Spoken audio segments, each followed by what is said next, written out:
सर्वज्ञदेवं हितदर्शकं च श्रीजैन सिद्धान्तप्रवेशिकेयं विरचिते स्वल्पधिया हिताय द्रव्यगुणपर्यायिका नित्यो विज्ञान शीघ्र मिले सम्यक् पद पावे पद निर्वाण।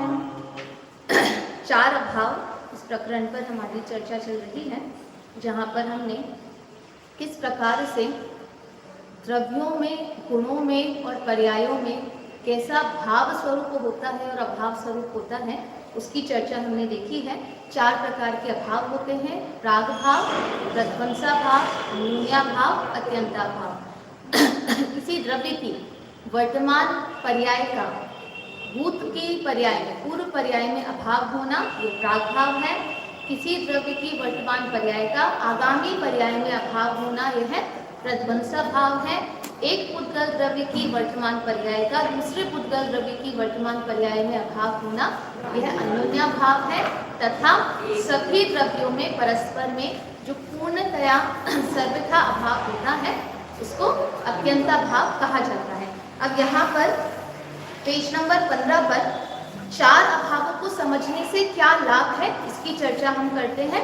और उसके बाद हम जो अभ्यास लेकर आए हैं चार अभाव का, उसके प्रश्न उत्तर हम आपसे पूछेंगे, तो हमारा ये प्रकरण आज हमारा पूर्ण हो जाएगा। देखिए, लिखते हैं, प्राग भाव को समझने से यह लाभ है कि किसी जीव ने यदि अनादि काल से अज्ञान मिथ्यात्वादी दोष किए हैं, धर्म कभी नहीं किया हो, तो भी वह जीव नवीन पुरुषार्थ से धर्म प्राप्त कर सकता है, क्योंकि वर्तमान पर्याय का पूर्व पर्याय में अभाव होता है। अगर कोई यह जीव सोचे कि मैं तो अनादि काल से मिथ्या दृष्टि हूँ और अब ये मिथ्यात्व का नाश मैं कभी नहीं कर पाऊंगा, तो उसको क्या समझना चाहिए? उसको प्राग भाव समझना चाहिए, क्योंकि जो मिथ्यात्व रूपी जो पर्याय थी, वह कैसी पर्याय है? वह भूतकाल की पर्याय है। और अगर वह वर्तमान में सम्यक्त्व धारण करता है, तो उसकी वह मिथ्यात्व की जो पर्याय है, वह वर्तमान में उसका क्या हो जाएगा? अभाव हो जाएगा। तो निश्चित रूप से पुरुषार्थ करके वह मिथ्यात्व को नष्ट करके सम्यक्त्व की प्राप्ति वह कर सकता है।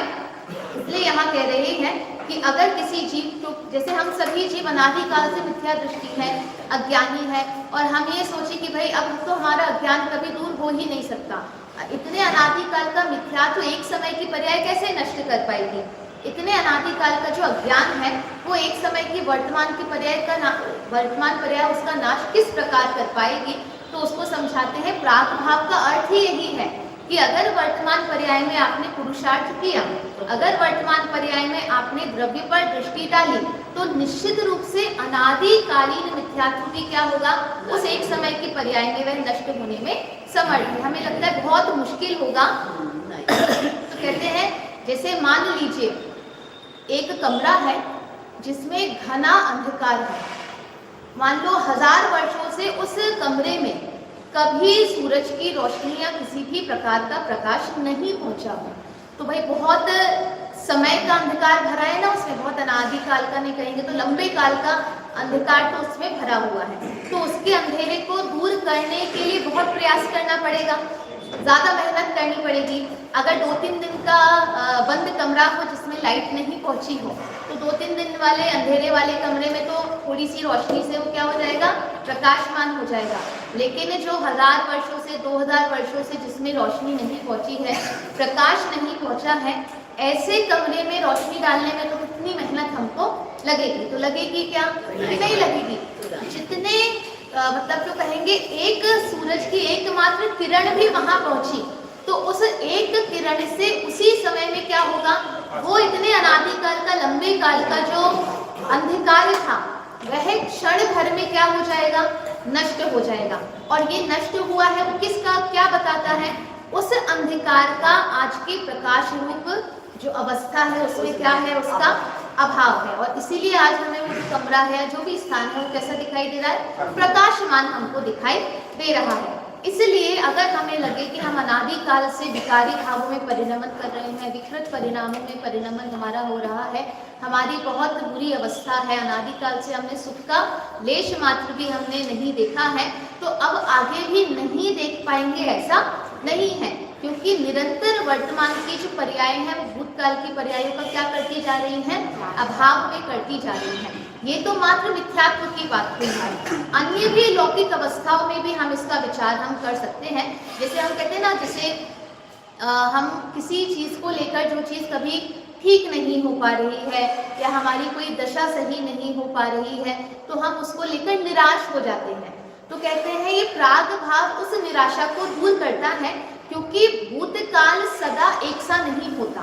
जैसा भूतकाल आगे बढ़ता जाता है, वर्तमान जैसे जैसे धूप में मिलता जाता है, वैसे वैसे नई चीजें हमारे सामने आती जाती हैं। तो इसीलिए निराशा को हमारी दूर करता है, हमारे अंदर नई प्रेरणा लेकर आता है। जो प्राग भाव है वो क्या करता है, एक प्रकार से प्रेरणादायक अभाव है, जो हमें निरंतर प्रेरणा देता है कि अगर आज नहीं भी हुआ तो कोई बात नहीं, कल प्रयास करके किया जा सकता है, क्योंकि आज की असफलता का कल की सफलता में क्या होगा, अभाव होगा। ठीक है, तो ये प्राग भाव को समझने से हमें लाभ मिलता है। चलिए प्रध्वंसा भाव को देखते हैं।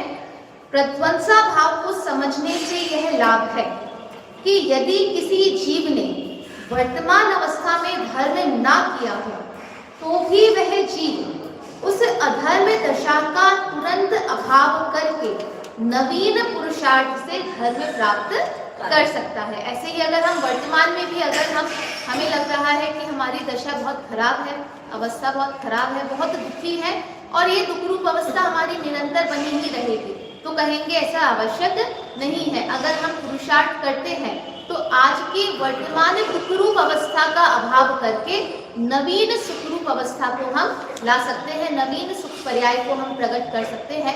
आज हम अगर मिथ्या दृष्टि है तो इसका नाश करके आगामी काल में निश्चित रूप से हम सम्यक्त्व धारण कर सकते हैं। देखिए हम सभी जो स्वाध्याय कर रहे हैं वो इसी प्रेरणा से कर रहे हैं कि हमने इतने वर्षों से हम पढ़ रहे हैं, लेकिन आज तक तो हमें ज्ञान की प्राप्ति, सम्यक ज्ञान की प्राप्ति हमें हुई नहीं है, सम्यक्त्व की प्राप्ति हमें हो नहीं पा रही है। जिस प्रकार का आत्मलाभ करने के लिए पुरुषार्थ हमें करना चाहिए, उस प्रकार का आत्मलाभ भी हम नहीं कर पा रहे हैं।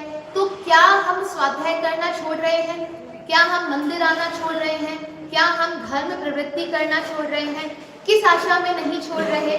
आज नहीं भी हुआ तो आवश्यक नहीं है कि कल भी नहीं हो। निश्चित रूप से ये जो भी स्वाध्याय है, ये मेरे धर्म कार्य है, शुभ भाव है, ये निश्चित रूप से मेरे आगामी काल में मेरे प्रयोग में आएंगे, मेरे कार्य में आएंगे। हमें यह भी आशा है और यह भी उम्मीद है कि हो सकता है इस भाव में ना हो, इस भाव में हम जितनी भी मेहनत कर लें तो हो सकता है इस भाव में हमें सम्यक्त्व की प्राप्ति ना हो पाए, या जैसा पुरुषार्थ हमें करना है उस आत्मानुभूति की प्राप्ति हमें ना हो पाए। लेकिन ये स्वाध्याय, ये धर्म लाभ निश्चित रूप से हमारे साथ कहाँ जाएगा, भविष्य में, आगामी भवों में हमारे साथ जाएगा, और कहीं ना कहीं ये हमारे काम में आएगा।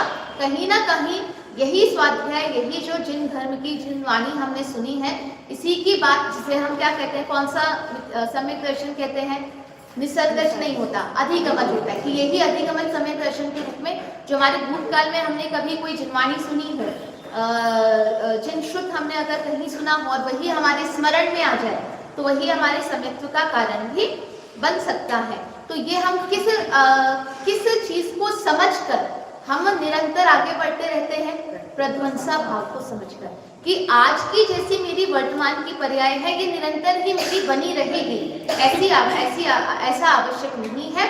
आज की मेरी वर्तमान पर्याय अगर दुख रूप है तो कल सुख रूप भी हो सकती है, क्योंकि वर्तमान पर्याय का आगामी पर्यायों में क्या होता है, अभाव होता है। जहां प्राग भाव हमें भूतकाल की निराशा से बाहर निकालता है, वहीं प्रध्वंसा भाव हमें आगे बढ़ने की प्रेरणा देता है, निरंतर आगे बढ़ने का उत्साहवर्धन हमें करता है।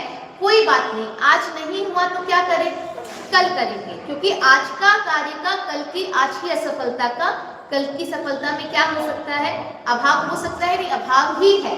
अगर कल हमें सफलता प्राप्त होती है तो आज की असफलता का कल की सफलता में अभाव होगा।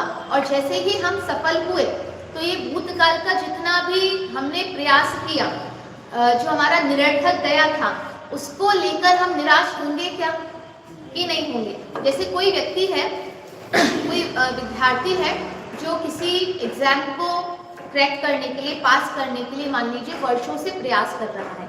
जैसे जो सीए की पढ़ाई करते हैं, यूपीएससी वगैरह की, इस तरीके के जो एग्जाम्स वगैरह देते हैं, तो कितने वर्षों तक उसकी तैयारी करते हैं, एग्जाम्स देते हैं, मतलब कितने कितने टाइप के एग्जाम होते हैं। अगर वहाँ तक 2 एग्जाम पास भी कर लिए और आखिरी इंटरव्यू में नहीं निकले तो फिर से कहाँ से शुरुआत उनको पहले एग्जाम से ही उनको फिर से प्रारंभ होने करना पड़ता है। तो इतना जिसने प्रयास किया और आखिर में मान लीजिए उसने वो पास कर लिया, ठीक है, बहुत वर्षों बाद, और मान लो लास्ट उसके पास अटेम्प्ट बचा था, लास्ट चांस बचा था, और उसी लास्ट चांस में उसने जो एग्जाम है वो पास कर लिया। तो अब एग्जाम पास होते ही जो भूतकाल में उसकी असफलता थी उसको लेकर वो रोएगा कि आज की सफलता को लेकर प्रसन्न होगा। क्यों प्रसन्न हो रहा है, क्योंकि उसको शायद इस अभाव का नाम नहीं पता, लेकिन इस अभाव की समझ उसे है कि इतने वर्षों की जो असफलता थी, आज की सफलता में उसका क्या है, अभाव है। अब मुझे वो जितनी भी निराशा थी, असफलता थी, अब मुझे उसको नहीं देखना है। अब मुझे क्या देखना है, आज जो मुझे मिल चुका है उसको मुझे देखना है, क्योंकि पूर्व की पर्यायों में आज की पर्याय का पूर्व की पर्यायों में क्या था, अभाव था। ये हमारा क्या हो गया, प्रध्वंसा भाव। और अगर वह यही सोचता रहे कि नहीं मैं इतनी बार फेल हो चुका हूँ, कई बच्चे होते हैं जो निराश होकर क्या होते, छोड़ देते हैं कि भाई अब हमसे नहीं हो पाएगा, हम इतनी बार ट्राई कर चुके हैं, अब हम फेल होते जा रहे हैं, अब हम नहीं कर पाएंगे। और कुछ बच्चे क्या करते रहते हैं, प्रयास करते रहते हैं। जो प्रयास कर रहे हैं उन्होंने क्या समझ लिया है, प्रध्वंसा भाव, कि जरूरी नहीं है कि आज मैं फेल हुआ हूँ तो कल भी मैं फेल ही होगा, क्योंकि आज की फेलियर का, आज की असफलता का कल के मेरे सक्सेस होने में, सफलता होने में क्या होगा, उसका अभाव होगा। जब हम बच्चों को भी पढ़ाते हैं या कुछ भी चीज़ हम सिखाते हैं तो इसी चीज़ को लेकर हम सिखाते हैं। जो छोटे छोटे बच्चे हैं जिनको लिखना भी नहीं आता, लिखना छोड़िए वो पेन भी नहीं पकड़ पाते हैं, सही प्रकार से उनको पेन के पकड़ने की समझ नहीं है, तो जब हम उनको पेन पकड़ाते हैं वो पकड़ नहीं पा रहे तो हम निराश हो जाते हैं कि भाई ये तो नहीं सीख पाएगा, इसको तो पेन ही पकड़ना नहीं आता, ये कहाँ पे लिखना सीख पाएगा, लाइन बनाना ABCD क ख ग घ कैसे लिख पाएगा।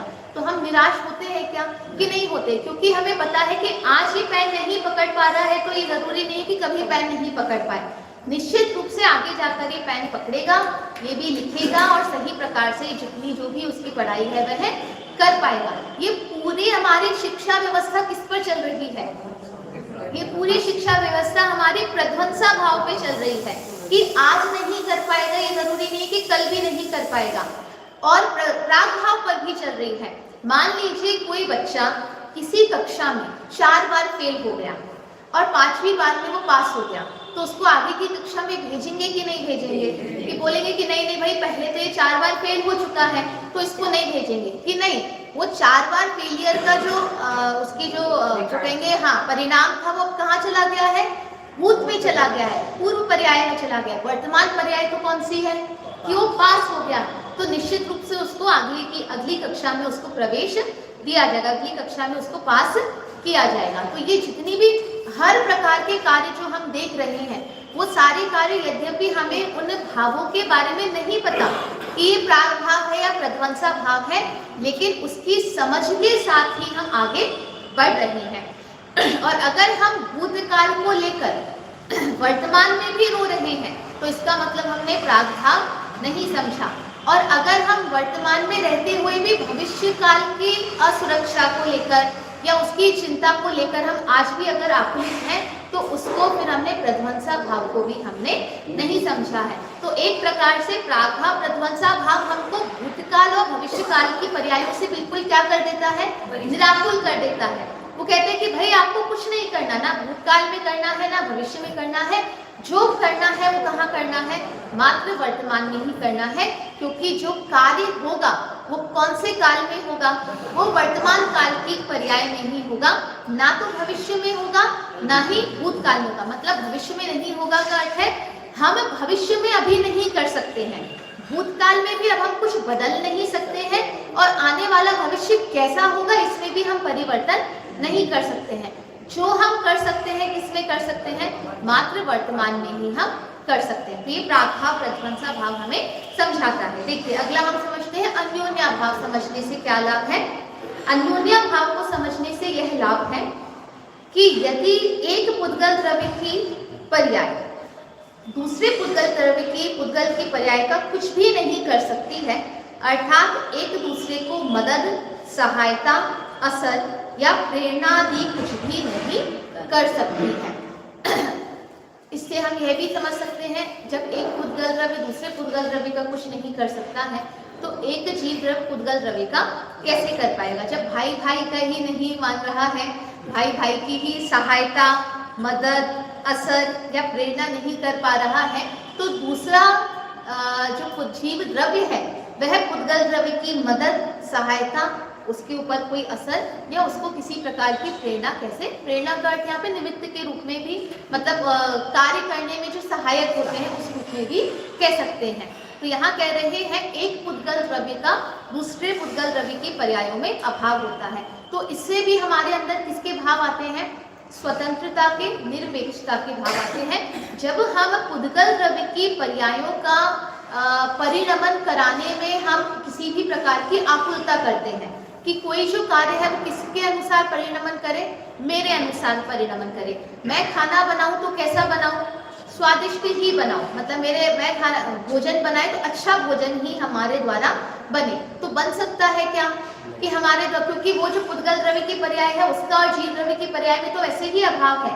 इसके साथ साथ वो जो रोटी बना रहे हैं और वो जो बेलन है उनका भी आपस में क्या है, अभाव है। तो हम जैसा चाहें कि हमारा हाथ वैसा ही चले, वैसी ही गोल बने, वैसी ही पतली बने, आज बनती है और कल जरूरी नहीं है कि बने।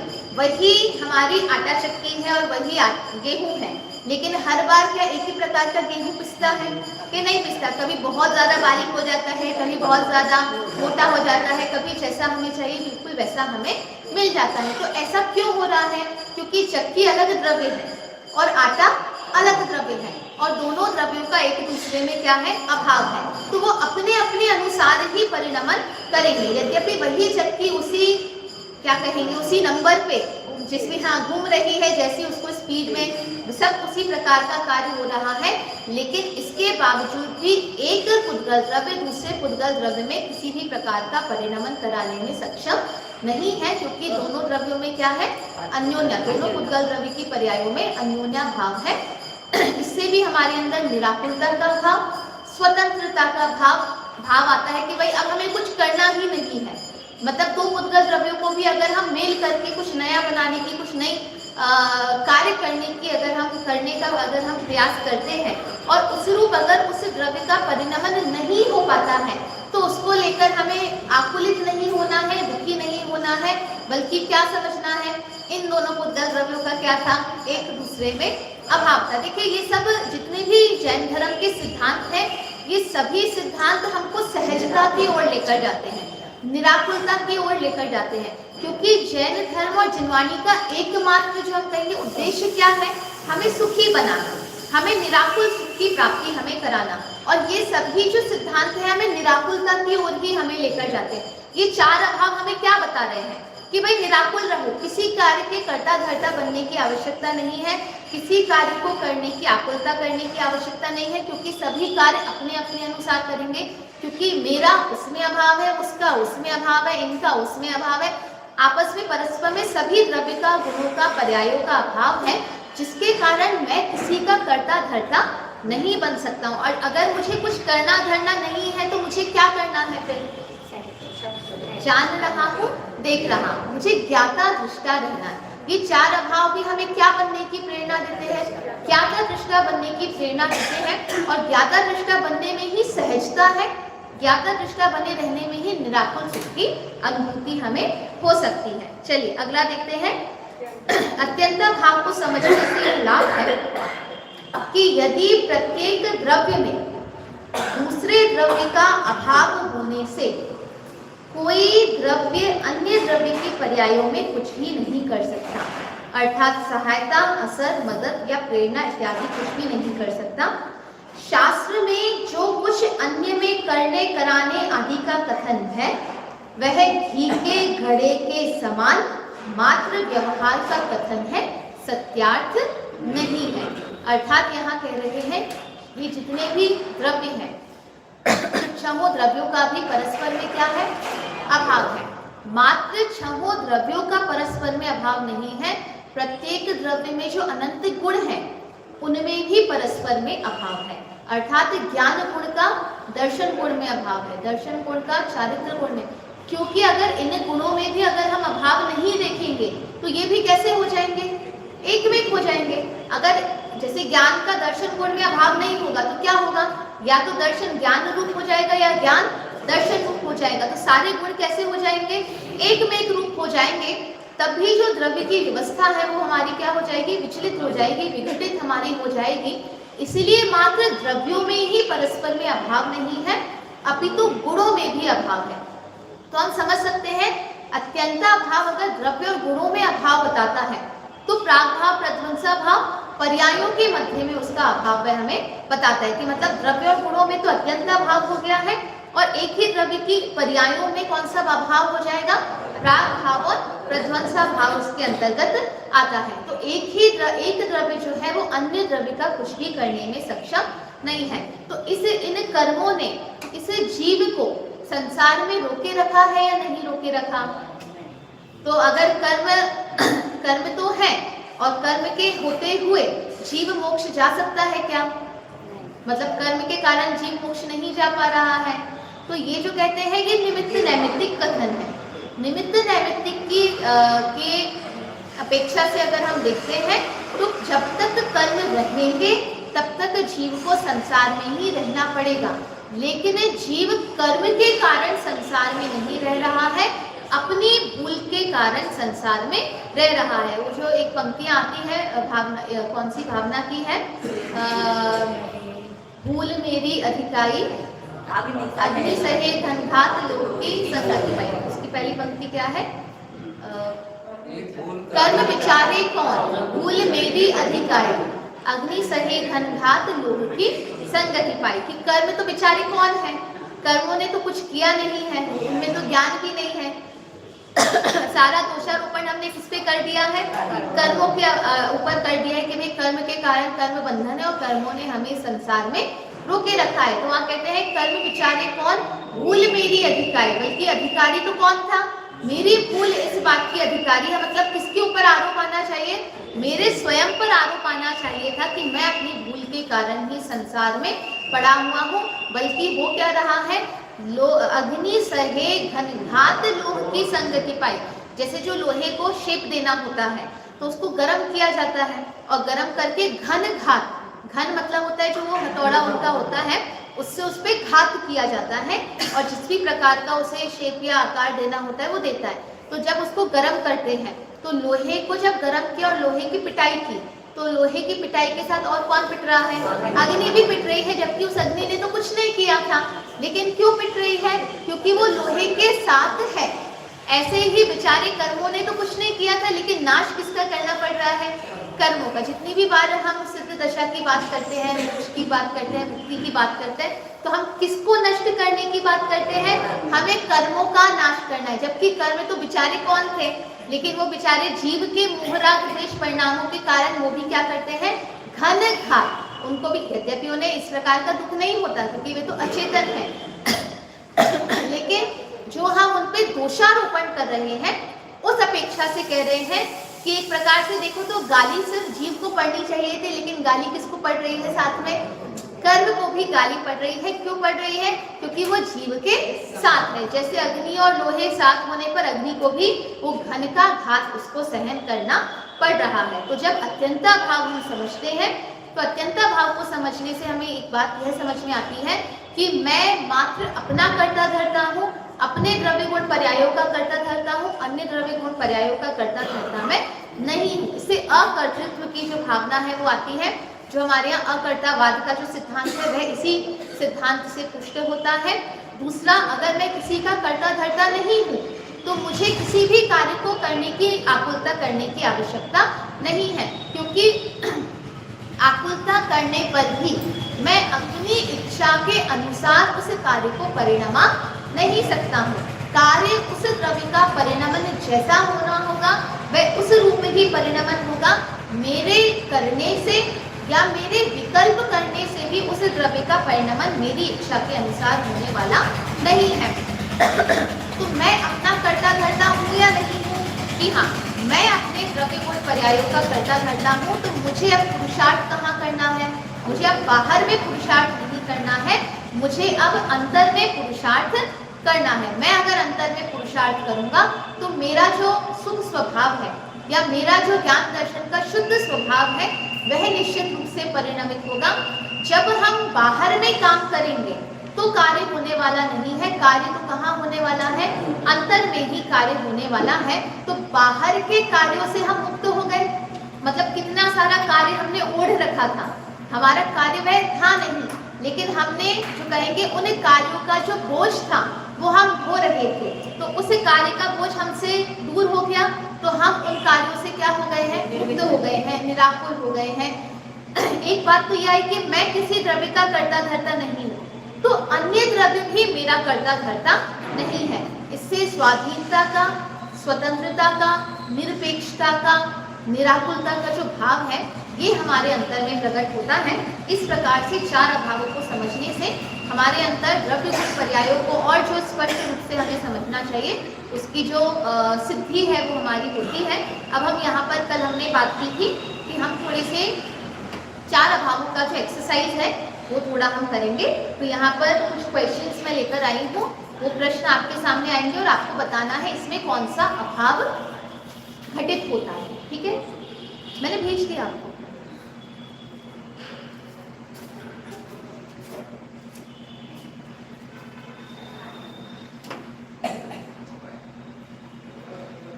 चलिए, जब तक आ रहा है तब तक मैं पढ़ के आपको बताती हूँ, तो आप उसी से बताइए जब तक उत्तर। हाँ,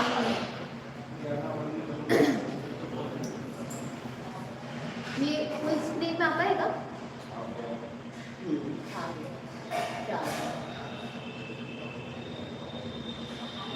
वो टेक्स्ट है, हाँ, आप उसको उसमें वर्ड में या किसी में पेस्ट कर दो तो वो फुल स्क्रीन में आ जाएगा।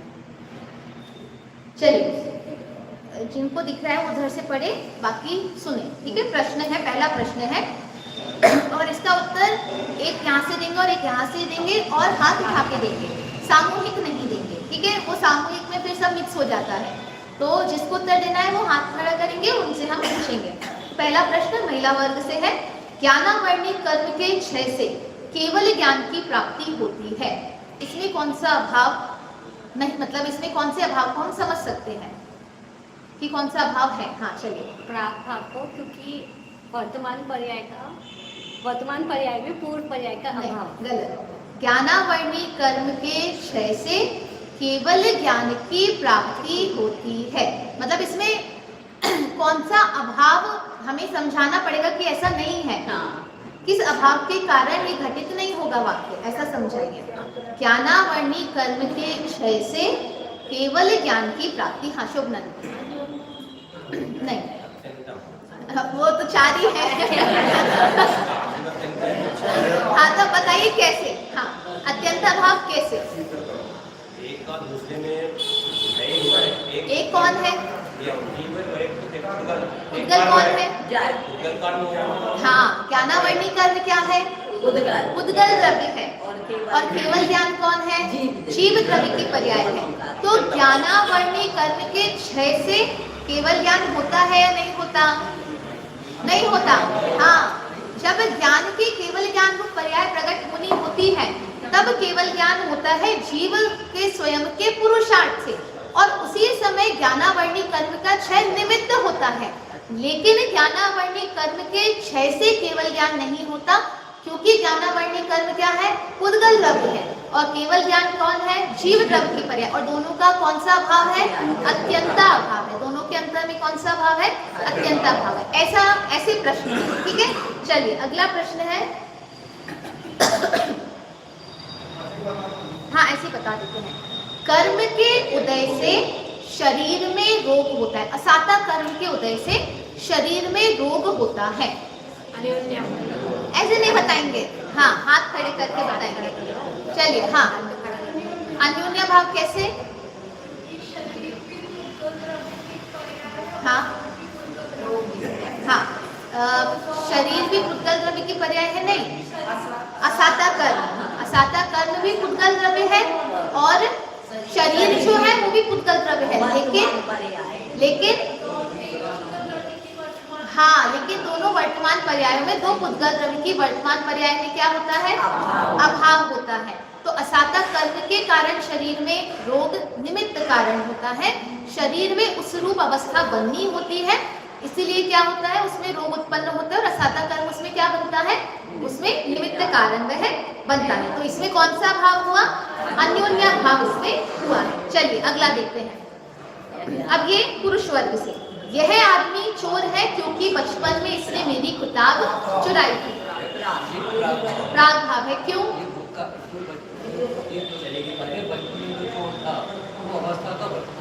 अभाव है। अब वो आज भी वैसा ही काम करे ये जरूरी नहीं है। उसकी भूतकाल की पर्याय जा चुकी है, और आज तो वो बचपन का काम था, आज वो समझदार व्यक्ति हो गए, तो आज भी वो चोर हो ऐसा जरूरी नहीं है, क्योंकि वर्तमान पर्याय का पूर्व पर्याय में अभाव होता है। चलिए अगला, ये भी पुरुष वर्ग से पूछेंगे क्योंकि यहाँ से 2 आंसर आ गए हैं।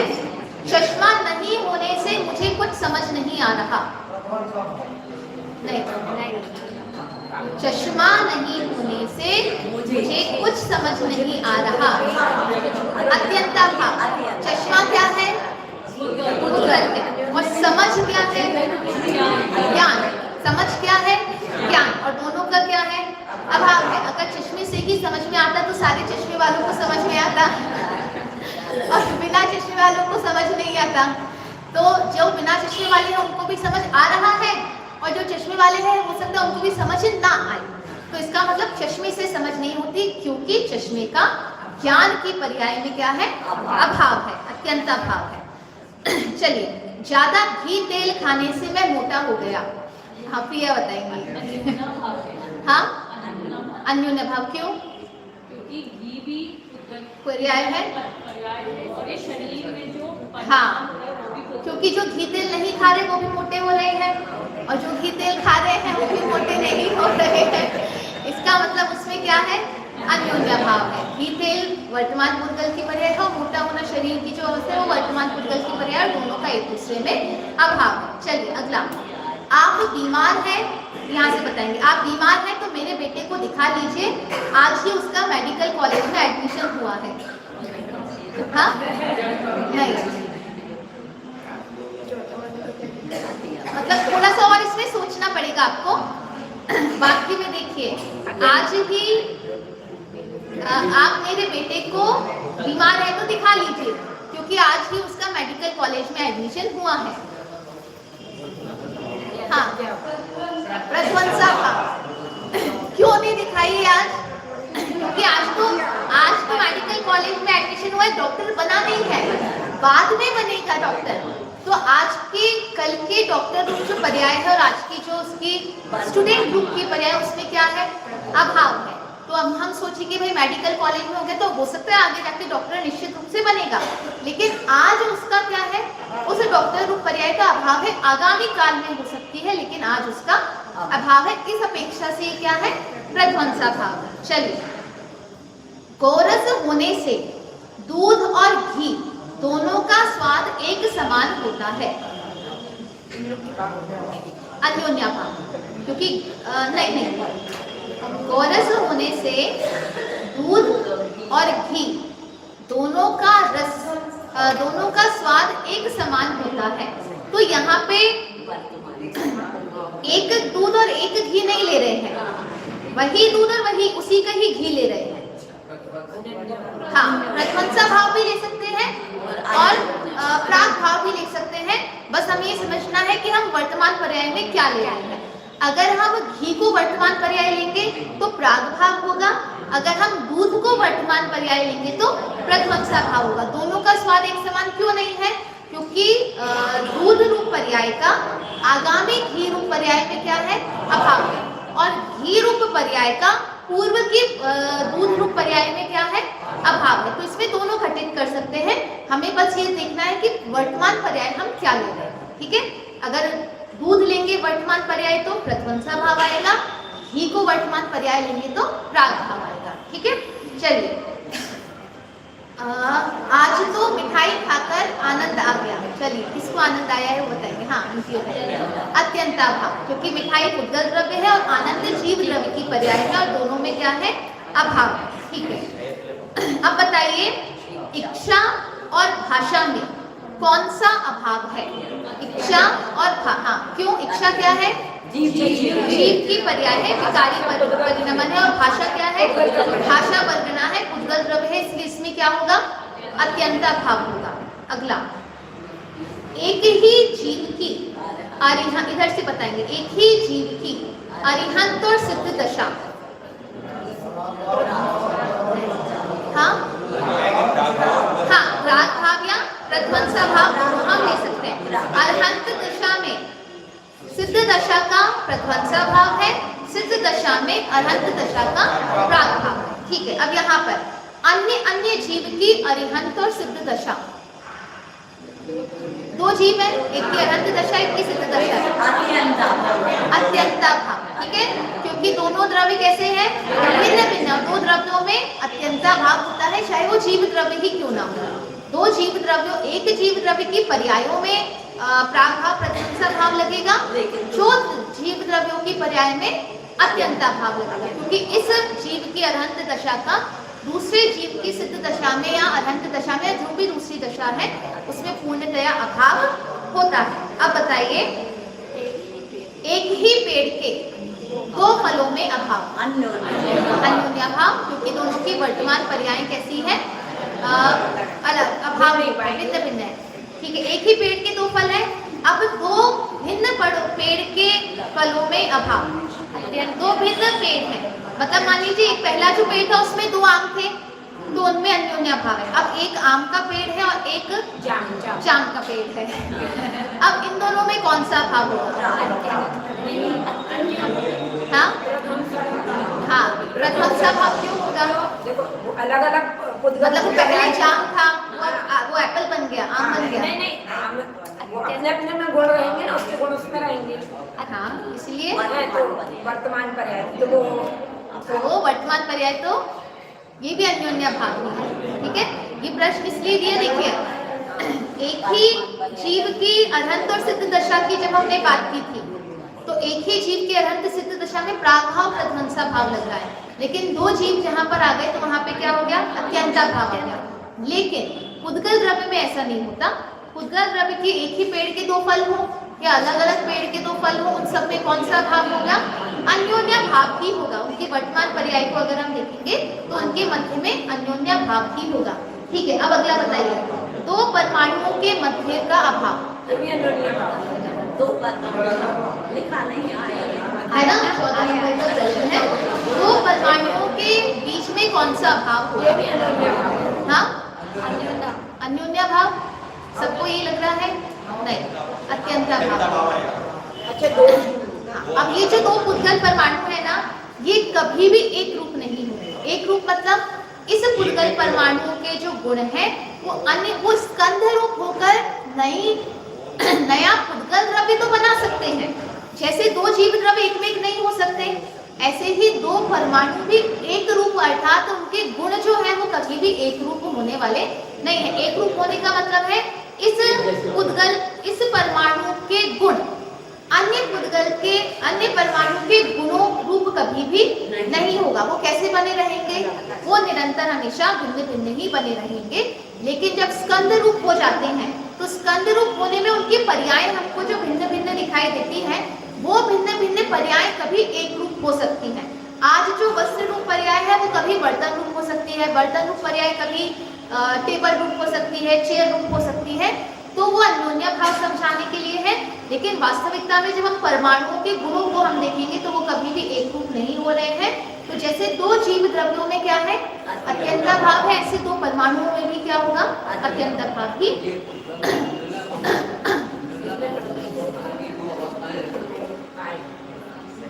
हाँ, क्योंकि एक परमाणु जो हमने लिया उस परमाणु के जितने गुण हैं और दूसरे परमाणु के गुण हैं उन दोनों परमाणुओं को हमने मिला दिया, एक में एक हो गए। अब वो क्या बन गया है? स्कंद बन गया। अब ये जो स्कंद बना है ये एक रूप, इसका मतलब वही जो परमाणु था दोनों परमाणु के गुण एक रूप हो गए हैं कि दोनों परमाणुओं के गुण अभी भी भिन्न भिन्न हैं। हाँ, अगर भिन्न भिन्न नहीं हो तो ये जो हमें अलग अलग स्वाद आ रहे हैं ना, ये नहीं आते, एक ही रूप स्वाद हमें आता। ये अलग अलग जो स्वाद है जिसे हम कहते हैं ना, एक में एक स्पर्श है, स्पर्श के कितने होंगे? दो स्पर्श के परमाणु में जैसे लगते हैं दो स्पर्श के होंगे। तो अब दूसरा भी जो परमाणु मिला है, दो परमाणु मिलके, दो परमाणु नहीं मिलते, एक और एक परमाणु नहीं मिलते हैं, दो परमाणु होने चाहिए एक तरफ। हाँ, कम से कम दो परमाणु होने चाहिए। क्योंकि ऐसा क्यों होता है?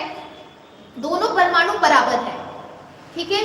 तो ये इसमें मिलेगा कि ये इसमें मिलेगा? कोई में नहीं मिलता, इसलिए क्योंकि दोनों इक्वल है ना। इसलिए एक स्कंद होना चाहिए, कम से कम दो परमाणु हो।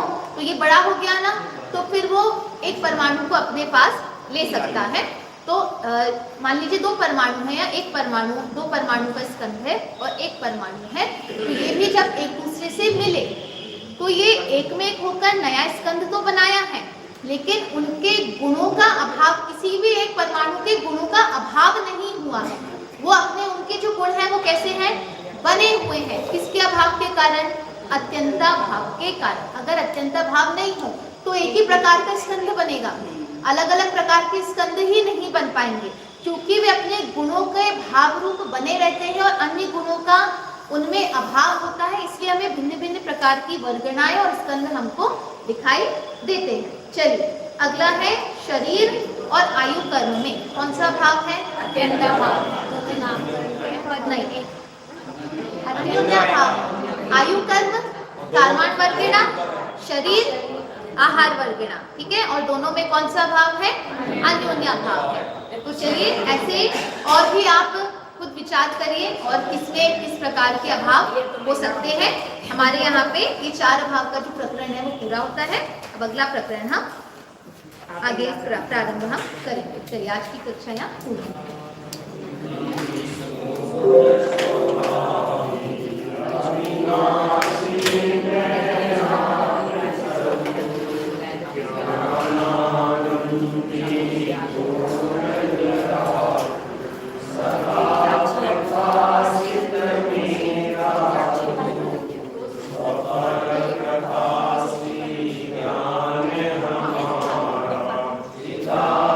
नहीं